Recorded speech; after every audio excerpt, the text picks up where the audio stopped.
Zakari. We apologize for the break in transmission. We're back with Mr. Omogun and we're talking about energy. One last question for you, sir, before we run. Will recapitalization of the power sector mean a cost-reflective pay of the tariffs?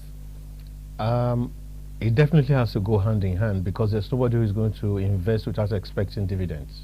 Okay. Yeah, and I think that's is going to be one of the major terms on which FDI is going to be processed.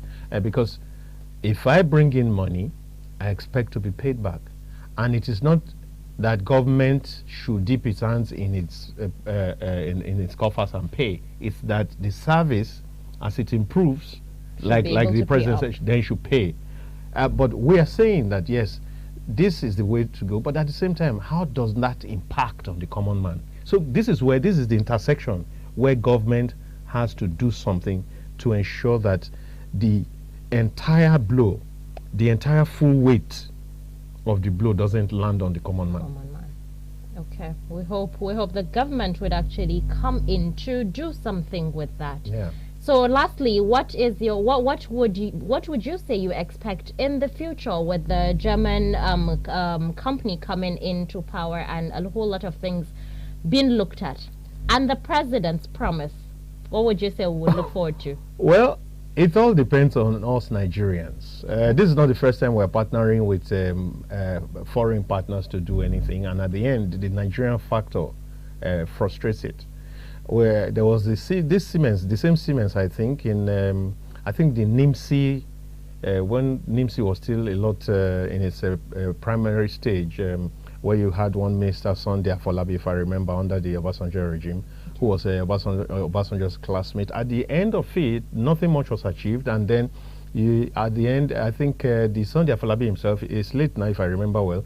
He was found guilty of so many things within the system. So the point is that it remains with us if we indeed want it to work. And when I say with us, I'm talking about our people who will be interfacing with them and people who will be involved in the processes, including the last man who will be tying one bolt or one wire or one something somewhere. Because we all have a responsibility to ensure that our system works. Like I painted a picture before, there are people within the system who deliberately cause glitches, who will go and remove a wire somewhere just to create darkness, and so they will come and call them to come and fix it at a price for themselves. And we do not understand that these things are worse off in the long run. If you believe that you have enough money and then you destroy a public power system, and then you have enough money to power your generators, at what expense? What you're doing is that you would probably have noisy generators that will bring you ill health. You have fumes that come from the generator that will pollute your environment. And then you'll have thieves constantly working on strategies to come into your place and steal the generator or steal whatever that they can steal. So in the long run, it's not really worth it.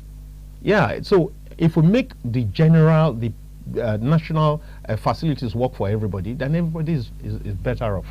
So it's not even just a sabotage, it also comes back to you whether whether you like it or not. Yes. Okay, so Mr. Omogun, thank you very much for that insight and for the clarification.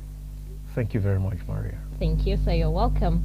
That is it on Business Focus. I am Maria Ado Zakari from the crew here. We say bye-bye.